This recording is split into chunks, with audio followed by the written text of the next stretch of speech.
My name is Shubham, some of you guys know also my name is No Shed, and this is a Spurs video podcast. Some of you have delighted Christian Digestives. I think we're all coming down from that bounce after the North London derby, and my voice is still a little bit sore from it. Yeah, a lot of singing, a lot of celebrating. Just want to start off on a tangent. I am so lucky that as a Spurs fan, and because of the internet, I've been able to meet some incredible people, and just outside of London, and just I've been able to go to a wedding anniversary in a wedding in Würzburg. See, common. I remember how to say it. And I've been able to go hiking with the Queen of San Diego, Spurs. On jiu-jitsu with some badass wrestlers in Chicago. I've just got to meet some incredible people. And on Sunday, I got to meet a guy called Jared from Milwaukee, Wisconsin, and he was just incredibly great guy to hang out with. Made him too. I said, look, I'll happily show you around. He did have a ticket. He got a ticket for a West Ham game, I think, but he came over. Didn't have a ticket for the North London derby. They're like gold dust, obviously, and. He's a dedicated Spurs fan. He's been a Spurs fan for 11 years, 12, 13 years, and just a really nice guy. We got on really well, hung out all day, beer, curry. He discovered the love of the battered sausage, and that's actually a sausage wrapped in batter from. Actually, that comes out really either way, really. But yeah, fish and chip shops. They sausages deep fried in batter, and. Basically, we just had a really good day, and obviously North London derby, and it was just a really great day. It was such a wonderful day, and just want to say thanks to him and thanks to everyone really that's been part of my journey as a Spurs fan. Part of the journey as a Spurs fan, especially the last 20 odd years, has been getting humiliated by Arsenal, and it sucks. And just the joy that we all felt. I mean, none of us could believe it. We were like. Honestly, I was like this. I couldn't believe it. I was just like, and we couldn't believe it. I was in shock. And so I know a lot of us want to call it St. Something's Day, St. Woolwich Day, St. Arse Winger's Day, whatever you want to call it. I can call it Sunday. And this will tie on to a question I think Kevin, I can't pronounce his last name, Drenzer asked for our Spurs. Now, I listen to a few Spurs podcasts. I don't listen to as many as I'd like to, it's just time-wise. And the other thing is, the problem is that you're often hearing the same points being spoken over and over again, so it's like, well, I've already heard this question being asked, so how much Spurs can you really get? But one of my favourite ones, sorry Kevin in Philly, I'm sure I do love your podcast, especially the trip down memory lane that the other Kevin does, is Forsyth Spurs, and that may be because I actually have seen a game with them. I was actually at the Atlantic Bar, I got to see a game with them. That maybe because I've done jiu-jitsu with them, maybe because I hang out with them here in London. It's just I've run the whole gamut with them. So they're probably amongst my favourite Spurs podcasts, and they're amongst my favourite Spurs. As people know, I love people from the Midwest, Indiana, Wisconsin, Illinois, and as well as Chicago, as well as California. I love my California Spurs, and my Arizona Spurs as well. Met them in the last few weeks. It's just been a really wonderful coming together of people really, and one of the things I really loved was the fact that they come in and there's such passion, there's such love for Spurs, and what Kevin asked about is that, do we get entitled to become troops, blood, fan, are the Arsenal, are you getting Arsenal fan TV? And there's no easy way to answer that question really. I think we will feel a sense of entitlement. The bar's been raised. We are hoping that we're going to beat the biggest, some teams.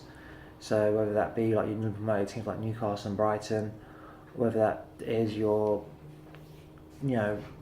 generally traditionally mid-table teams like West Brom, Stoke, if we're not blasting these teams, we're like, well, what's going on here? I think a really good point. I think I don't give Sky a lot of credit, but there was really good analysis by Mr. Jamie Redknapp, and he goes this one thing. He goes, look, they're passengers, and they're also saying, if we have a team of passengers where people aren't pulling their weight, then they have to be gone. I think Arsene Wenger really values skillful players, and he will, I think, give them a pass on the lack of commitment and work rate if they are skillful. If they're skillful, he will give them a pass. However, if I think with Poch, the reason they pass, you've got to work hard for the team. It's all about working hard for the team. And because the reason I bring this up is I was watching. Well, obviously we do the joke about Messi eyes are looking a little bit like Mike Feldman. His eyes are offside. But and this guy was with David Dubbs. If it those sort of coach knows, he's got this big beard, and do you know what? Everyone loved this guy's beard. It was a beautiful beard, by the way. The thing I loved about the beard, about the beard, and what he was, David in this case, well, he goes, I loved that his eyes are offside joke, and I'm like, do you know what? And we were waiting for it, and there was no moment. Messi didn't do anything the entire game. The only time I remember doing anything the entire game was when Dele Alli came off, or there was some running between the two of them, and that's the only times I was able to get that chant going, because he was on the pitch, and that's the only time you noticed him. And ultimately, I think the reason we played so well is we were playing essentially against 9 men. They were Arsenal players that just weren't putting that effort in. I think a lot of it has to go to credit to Victor Wanyama. I think what we've seen about the senior system is that there were problems and we've solved them. Unfortunately, we take about a month of playing, or 1 or 2 months of playing, to iron out the kinks of our system. So, for example, Danny Rose is injured, Ben Davies had to come in. Ben Davies is not Danny Rose, but over these period, I think it's been 3 months now he's been out, he has come to a stage where, I'm not saying that Danny Rose isn't number one, he clearly is, but you're not as frightened think, oh god, I took Ben Davies in there, he's really developed as a player. Same with Victor Wanyama. I thought, I was there at the Palace game, some of you guys know this, and I thought, oh my god, he's going to be sent off here, because there were 2 really bad tackles. And I remember Rich saying about the Chelsea game, we shouldn't have lost. The referee was made some really poor decisions. That was a poor decision by the referee. I can see why he didn't do it. He did have a word though. He did say, look, this is your last warning, and then Poch, that's it, you're off.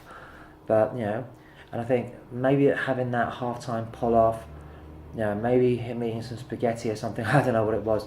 But Wanyama was my man of the match. People obviously it was given to Vertonghen, but just so powerful. I mean, honestly, I think Xhaka and Ramsey shut themselves. Seriously, it was just, they had nothing to, they just couldn't, the power he had. And he can play a good pass when he's running at them full pelt. As long as there are people, as long as he knows there are people running alongside him, he's got an idea that people are alongside of him. People just kept backing off. They just didn't know the tackle him because he's just so physically strong. He might do Dembele and dribble past you, but he will bulldoze you out of the way. And I think he's learnt that, and I think they backed off, they gave him a bit of space, and he was able to put some really good passes through. So that was something that I really, was incredible. I won't talk about the game too much because, you guys have seen it. I know some of you guys have seen it 4 or 5 times. A man of mine, my sommelier, buddy of mine is sommelier, Roberto Ross. He's got basically for all the drinks. He's the one that advises me. Actually, I've got to get him his advice because I'm not disappointed, but I fell in love with Desperado beer on Sunday. It's delicious, by the way. If you get a chance, check out. Coach was Duncan and Tina. Duncan runs the back of the pub. Tina's at the front of Coach and Horses. And it was just really, just a really good day. Those you don't know, my mate Debs, Debs is the queen of Bake Off. I'm sorry, Anne Kaczynski, but Debs is she is the Mary Berry. She's the queen of baking in England and of the world. She makes these incredible cakes, and do you know what? They would just share between, we were sharing them out. I was like, no, I ain't sharing my chocolate cake, my muffin out, but and that was just everyone's love. And Danny Bear, those people who saw Danny Bear, Debs' little M&M bear that I bought her. He was on the piss. Everyone was, it was just a really good day. It did help. It was a bank holiday. It was just a really good time, and I just can't, it from the bottom of my heart. I mean, the celebrations. I met a couple of new mates on that day. I'll be there for the Man United game. Obviously, I haven't got a ticket, but it will be good to be there for Man United. And it's just been a really good occasion. I actually have videos that if you guys want, I will message you. If you guys follow me on Twitter, inbox me and I'll message you the link. I'm not going to post that out there, but I'll message you the link for it. And then you can share it out if you want amongst yourselves. But yeah, inbox me on Twitter and I'll send you there, because celebration in the pub was just absolutely chaotic. It was like we all celebrated the Daily Alley goal, and suddenly out of nowhere we get a penalty. Like the motion goes down, someone's got to win a penalty. I get my camera out, recording it. I don't know where to record it. I stood on the seat. I got trouble with the bouncer so many times for standing on the chairs, on the stools. Finally got it, and the place just went ballistic. And that's when I knew 2-0. That's when I knew. I did ask Rich this, and I will ask some of the older Spurs fans, so the wiser Spurs fans, because I've only been following Spurs since 1990, but I don't remember us being so dominant over them. Now it could help that they were just playing like shit, and and that definitely was the case. And you look at Arsene Wenger, and there's a real picture of him like head down and Poch coaching. But there's some moment in time. But This isn't a power shift. The power shift is when we do win silverware. Silverware that counts. That is either a Premier League title or a Champions League. I think we can win the Premier League title, Champions League, just because Bayern, Barca, Real Madrid, and Juventus as well, as you've seen. I just don't know we could ever hang with those guys, really. I'd like to see whether we could, but I think the difference is in the Champions League, it's star quality. It's a good, solid team plus star quality. I think that's why we can probably win the FA, to win the league next season, because it's over the season, and we can, we'll play teams that we can, our ability, the way we play, our team ethic, our philosophy can overcome. But like Atletico Madrid, I don't think the star quality to win the Champions League, and that's just my 2 cents on the matter. And people say, we haven't won the FA Cup, we haven't won, we have 2 managers, one at Ramos and Graham, that won the League Cup. Would you say they're more successful Spurs managers than, say, Redknapp or Pochettino? I don't think so. Louis van Gaal won the FA Cup last season, still didn't stop him getting fired. What's his name? Wenger could win the FA Cup. Doesn't mean he gets a contract renewed. The FA Cup, sadly, has just been devalued a little bit. But if you are on a trophy, I think if you are on a trophy, it can keep you on a job, as we saw. Like Ryan Mason's goal against Forest, probably the most important goal under Pochettino, because those first 3 months under Poch were not easy. It was just like, oh shit, this is not working, and I'm guilty of that. But I think he had to literally get rid of a shitload of players. And again, the best thing I describe it, if you look at that semi-final, that final against Chelsea, this is the best team we could possibly put out against their best, and we weren't. We lost 2-0, and one of them was a good, unfortunate, basically came from a Charlie mistake. Him not mark him, giving a cheap free kick, and then him not picking up his marker, and then a deflected goal. But I thought we were in there. I thought on our day we can punch, go toe-to-toe the best of them. And we showed that. We showed that against Arsenal later on. We beat them 2-1. Harry Kane getting those 2 goals. But again, we never thought we could really dominate. This season, I've seen a team that can really dominate an opposition. I don't know, Man United will be interesting. I think it does help that they probably won't qualify for the Champions League through the league, so they have to put all their eggs in the basket for the UEFA Cup, the Europa League final. So I think that does aid our cause a little bit. You won't risk players, but as we all know, Mourinho can play incredible anti-football. And I think that'll be the biggest test. How do we play our brand of football versus anti-football? Anyway, I am aware this has gone on for a very long time. Just want to say thanks to everyone that I met on that day. So Jared, Dave, Sue, obviously people I've known before like Vicky, Holly, Gary, Debs, and just obviously I've got. There's another thing. We got to go to the Albert Arms. What a lovely pub! I got to meet Katrina Law. I got to meet Closey at the Spurs to Trust. We had a nice little debate over what is the king of biscuits. I still say HobNobs are the king of biscuits. It's got to be said. And definitely, I think you've got things like, we just met some really good people that day. A journalist, but apparently I've meant to be featured on one of the. They was really good. They did a little thing like Sky, Arsenal and that, and apparently I was one of the editing room. Probably didn't make the cut. I don't think they even showed it. So shit happens really. But all that matters is this cockerel stands proud, and we cocked all over those goons. I say this once, I say this first, I say this last, I say this always. Come on, you Spurs. Come on, you Spurs.